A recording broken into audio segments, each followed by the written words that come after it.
Okay, I ordered this bushing fix thing, so you got the blue, orange, and gray parts to it.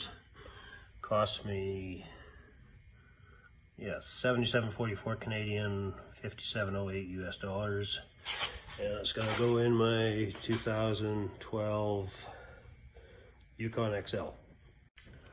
So as a temporary thing, I had a retainer clip. I drilled it out. I think it was about a quarter or 5/16 hole in there in that retainer clip, and then with lineman's pliers I tightened a little wire on there.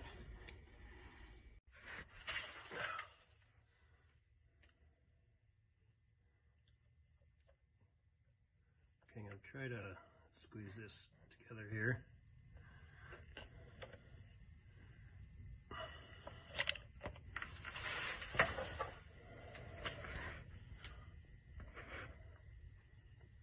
It's not quite together. I'll have to try a little harder. Yeah, it was kind of tough getting it on there, but put some silicone lubricant on there, and I got it on, and it seems on pretty snug, so it should be okay. Yeah, the first time I worked underneath, I jacked it up and used jack stands, and this time I got these little ramps, so I just used those, so it worked pretty slick.